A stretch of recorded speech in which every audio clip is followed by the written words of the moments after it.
Welcome to double seven media. నేను మీ ఆదినారాయణ. తిరుపతిలో జరిగిన తొక్కిసలాట సంఘటనపై ఇప్పుడు దేశమంతా ఒక చర్చ సాగుతుంది. ఆ సంఘటన ఒక సంచలనంగా మారింది. ప్రత్యక్ష దైవం, కలియుగ దైవం వెంకటేశ్వర స్వామిని పూజించే భక్తులందరూ ఆ సంఘటనపై చాలా ఆవేదన వ్యక్తం చేస్తూ బాధపడుతున్నారు. ఇలాంటి సంఘటనలు జరగడం దురదృష్టకరమని భక్తులు కావచ్చు, ప్రజలు కావచ్చు, ఇటు రాజకీయ నాయకులు కావచ్చు ఆవేదన చెందుతున్నారు. అయితే సంఘటన జరిగిన తర్వాత రాష్ట్ర ముఖ్యమంత్రి చంద్రబాబు గారు, డిప్యూటీ సీఎం పవన్ కళ్యాణ్ గారు, అలాగే ప్రతిపక్ష నేత వైఎస్ జగన్మోహన్ రెడ్డి బాధితులను పరామర్శించారు. అక్కడ ముఖ్యమంత్రి చంద్రబాబు గారు అధికారులపై ఆగ్రహం వ్యక్తం చేశారు. లక్షలాది మంది భక్తులు వస్తారని తెలుసు కదా, సరైన ఏర్పాట్లు ఎందుకు చేయలేదు అని అధికారులను గట్టిగా ప్రశ్నించారు ముఖ్యమంత్రి చంద్రబాబు గారు. అలాగే డిప్యూటీ సీఎం పవన్ కళ్యాణ్ గారు తప్పు జరిగిపోయింది, క్షమించండి అని చెప్పారు.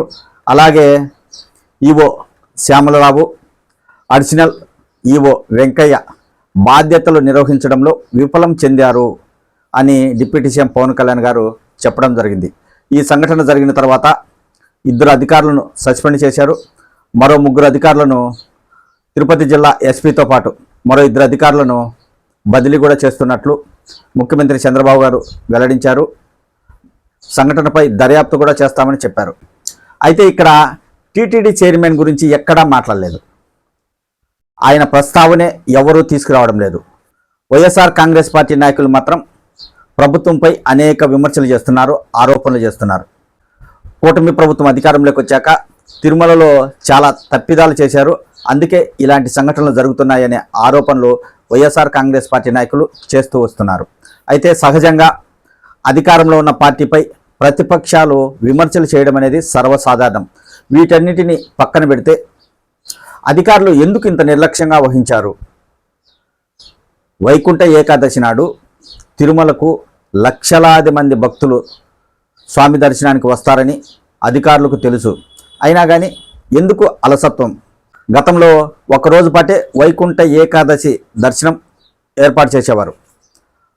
వైఎస్ఆర్ కాంగ్రెస్ పార్టీ అధికారంలోకి వచ్చాక దాదాపు 10 రోజుల పాటు వైకుంఠ ఏకాదశి దర్శనాలు పెంచారు.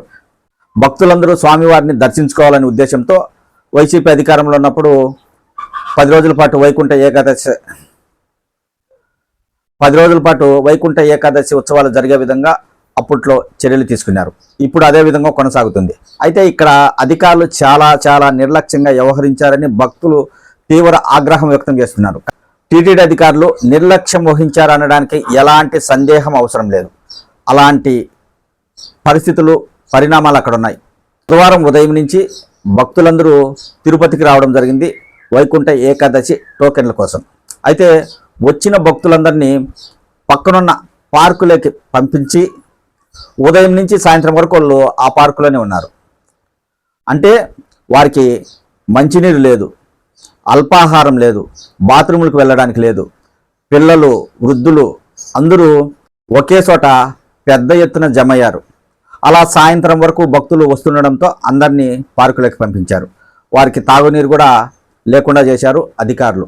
కనీసము ఇంతమంది భక్తులు ఉన్నారు, వీళ్ళకు ఎలాంటి చర్యలు తీసుకోవాలి, కనీసం తాగునీరన్నా అందిద్దామని టీటీడీ అధికారులు పట్టించుకోకపోవడం చాలా దారుణమైన విషయం. ఉదయం నుంచి సాయంత్రం వరకు ఒక పార్కులో అంతమంది భక్తులను పెట్టి వారికి ఎలాంటి సౌకర్యాలు కల్పించకపోతే వాళ్ళ పరిస్థితి ఏంటి? ఈ టీటీడీ అధికారులు ఎంత నిర్లక్ష్యంగా వ్యవహరిస్తారో భక్తులపై ఇప్పుడైనా అందరికీ అర్థమైంటది. మనకు మామూలుగా భక్తులు చెప్పేది ఏంటంటే, ప్రజల్లో ఉండేది ఏంటంటే, టీటీడీ అధికారులపై వాళ్ళు వారి ఇష్టారాజ్యంగా చేస్తారు కానీ వారు నియంతృత్వంతో వ్యవహరిస్తారు కానీ భక్తులపై వారికి అభిమానం ఉండదనేది చాలామంది వెంకటేశ్వర స్వామి భక్తులు వారి గురించి మాట్లాడుకుంటూ ఉంటారు. నిజంగా వాళ్ళకి నచ్చిందే చేస్తారు కానీ భక్తుల గురించి ఆలోచించి చేయరు, భక్తులని దృష్టిలో ఉంచుకోరు అనేది చాలామంది భక్తులు వారిపై ఆరోపణలు చేస్తూ ఉంటారు. అది ఈ సంఘటనతో బయటపడింది. వేలాది మంది భక్తులను ఒక పార్కులో ఉంచి సాయంత్రం వరకు వారికి ఎలాంటి వసతులు కల్పించకుండా అధికారులు ఎంత నిర్లక్ష్యం వహించారో ఒక్కసారి అందరం అర్థం చేసుకోవచ్చు.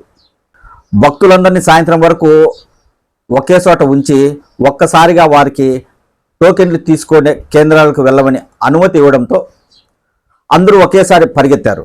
దీంతో తొక్కిసలాట జరిగింది. అక్కడ కూడా అధికారులు నిర్లక్ష్యం వహించారు. అధికారులు ఇక్కడ ఏం చేశారు, ఒకేసారి భక్తులను వదలకుండా ఇక్కడ అధికారులు భక్తులకు ఒక సూచన చేయడం మర్చారు. ఏంటంటే భక్తులందరూ ఒకేసారి వెళ్ళవద్దు, టోకెన్లు ఇప్పుడే ఇవ్వలేదు, మీరు నిదానంగా కేంద్రాల వద్దకు వెళ్ళండి, పరుగులు పెట్టద్దు, అందరికీ టికెట్లు దొరుకుతాయి, అందరికీ టోకెన్లు పంపిణీ చేస్తామని అధికారులు ఒక మాట చెప్పింటే భక్తులు అలా తొక్కిసలాటకు గురయ్యేవారు కాదు. ఖచ్చితంగా వారికి సలహాలు సూచనలు ఇవ్వడంలో అధికారులు విఫలం చెందారు, వారికి సౌకర్యాలు కల్పించడంలో విఫలం చెందారు. అయితే భక్తులు చాలా ఆవేదన వ్యక్తం చేసింటారు. కాకపోతే వైకుంఠ ఏకాదశి నాడు స్వామివారిని దర్శించుకుంటే చాలా మంచిదని, కుటుంబాలు బాగుంటాయి, పిల్లలు బాగుంటారు, ఆయుష్ పెరుగుతుంది, ఆయురారోగ్యాలు బాగుంటాయని భక్తుల ఆశ. కాబట్టి ఒక్కసారైనా వైకుంఠ ఏకాదశి నాడు కలియుగ దైవం వెంకటేశ్వర స్వామిని దర్శించుకోవాలని మన రాష్ట్రం నుంచే కాకుండా ఇతర రాష్ట్రాల నుంచి కూడా భక్తులు పెద్ద ఎత్తున తరలి వచ్చారు. అక్కడ వారిని నియంత్రించడంలో కావచ్చు, వారికి సౌకర్యాలు కల్పించడంలో కావచ్చు, వారిని సూచనలు సలహాలు ఇవ్వడంలో కావచ్చు టీటీడీ అధికారులు పూర్తిగా విఫలం చెందారు. ఇక్కడైతే టీటీడీ చైర్మన్ బిఆర్ నాయుడు గురించి ఎవరు ఎక్కడా మాట్లాడడం లేదు. ప్రభుత్వ పెద్దలు ఎవరు చైర్మన్ గురించి మాట్లాడడం లేదు. ఎంతసేపు అధికారులు, వారి కింది స్థాయి సిబ్బంది, ఇంకా కింది స్థాయి సిబ్బంది వీరి గురించి మాట్లాడుతున్నారు, కానీ చైర్మన్ గారి గురించి ఎవరూ మాట్లాడడం లేదు. ఇది రాజకీయం. అదే వైఎస్ఆర్ కాంగ్రెస్ పార్టీ అధికారంలో ఉండి టీటీడీ చైర్మన్గా వైవి సుబ్బారెడ్డి ఉండి ఇలాంటి సంఘటన జరిగి ఉంటే ఎన్ని ఆరోపణలు చేసేవారో టీటీడీ చైర్మన్పై. తెలుగుదేశం పార్టీకి అనుకూలమైన మీడియా ఎన్ని కథనాలు రాసేదో వైఎస్ఆర్ కాంగ్రెస్ పార్టీకి వ్యతిరేకంగా, ముఖ్యమంత్రికి వ్యతిరేకంగా, నాయకులకు వ్యతిరేకంగా. ఇప్పుడు కూటమి ప్రభుత్వం అధికారంలో ఉంది. TV five chairman BR Naidu TTD చైర్మన్గా ఉన్నారు కాబట్టి ఆయన గురించి ఎవరూ మాట్లాడడం లేదు. ఇక్కడ కూడా రాజకీయాలే చేస్తున్నారు. ఒకరికి వత్తాసు పలుకుతూ మిగతా వారిని తిడుతూ వారు బాధ్యతారహితంగా వ్యవహరించారని అంటున్నారు, కానీ రాజకీయ నాయకులు టీటీడీ చైర్మన్ మాత్రం ఏమీ అనడం లేదు. ఇది రాజకీయ నాయకుల పరిస్థితి. ఏదేమైనా తిరుపతిలో జరిగిన సంఘటన చాలా బాధాకరం. ఇందులో క్లియర్ కట్గా అధికారుల నిర్లక్ష్యం ఉండదని ప్రభుత్వ పెద్దలు గ్రహించారు. రాబోయే రోజుల్లో ఇలాంటి సంఘటనలు పునరావృతం కాకుండా ఖచ్చితంగా చర్యలు తీసుకోవాల్సిన అవసరం అయితే ప్రభుత్వంపై ఉంది.